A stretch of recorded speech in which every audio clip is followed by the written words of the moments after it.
hidup pasti memiliki sistem pencernaan yang berbeda-beda untuk menunjang kehidupannya.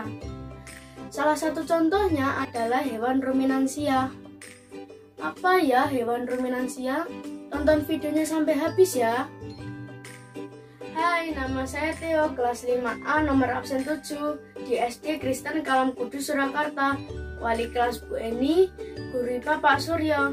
Di video kali ini kita akan membahas sistem pencernaan pada hewan ruminansia. Ayo kita mulai. Sistem pencernaan pada hewan ruminansia. Hewan ruminansia adalah hewan yang bisa memakan 2 kali atau dikenal dengan hewan memamah biak. Contohnya, sapi, kambing, kerbau, dan lain-lain. Oh iya, apa ya maksudnya hewan bisa memakan 2 kali? Ada yang tahu? Yuk kita bahas salah satu hewan ruminansia, yaitu sapi.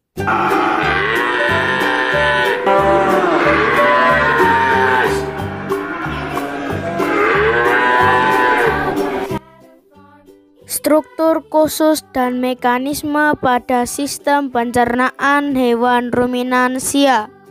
Rongga mulut. Di dalam rongga mulut terdapat organ-organ pencernaan yaitu gigi, yaitu gigi seri untuk memotong makanan dan gigi geraham untuk mengunyah makanan. Lidah untuk merenggut makanan rumput dan mendorongnya ke lambung. Saliva, cairan atau enzim khusus dalam proses pencernaan kimiawi. Kerongkongan atau esofagus. Kerongkongan atau esofagus yaitu penghubung antara rongga mulut dan lambung. Lambung. Ukuran lambung sapi sangat besar. Lambung terdiri dari 4 bagian, yaitu rumen, retikulum, omasum, dan apomasum. Karena itu, sapi dikatakan memiliki 4 perut. Di lambung, makanan mengalami proses pembusukan dan peragian. Mari kita bahas bagian-bagian pada lambung sapi.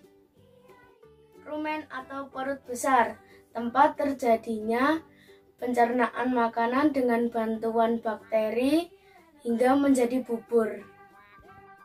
Retikulum atau perut jala, makanan tercampur dengan enzim dan diaduk menjadi gumpalan kasar. Omasum atau perut masam, terjadi proses penghalusan secara kimiawi dibantu kelenjar enzim.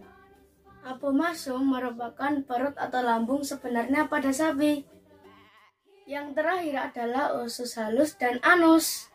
Di usus halus, sari makanan diserap dan diedarkan ke seluruh tubuh. Tahukah kamu berapa panjang usus sapi dewasa? Berapa ayo? Panjangnya sampai 40 meter loh. Panjang sekali ya. Terakhir, sisa makanan akan dikeluarkan melalui anus. Agar lebih jelas, perhatikan ilustrasi proses pencernaan sapi berikut ya.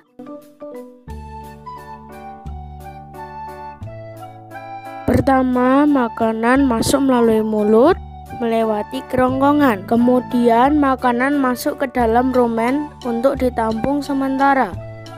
Lalu makanan masuk ke dalam retikulum untuk dicerna menjadi gumpalan kasar. Kemudian makanan didorong lagi ke mulut untuk dikunyah lagi hingga halus saat sapi sedang istirahat. Setelah dari mulut, makanan masuk ke dalam omasum untuk dihaluskan secara kimiawi dengan bantuan enzim. Lalu makanan masuk ke lambung terakhir yaitu apomasum, yaitu tempat makanan dicerna dibantu enzim dan asam klorida. Setelah dari apomasum, makanan masuk ke usus halus untuk diserap sari makanannya dan diedarkan ke seluruh tubuh. Makanan yang tidak dicerna akan dikeluarkan melalui anus.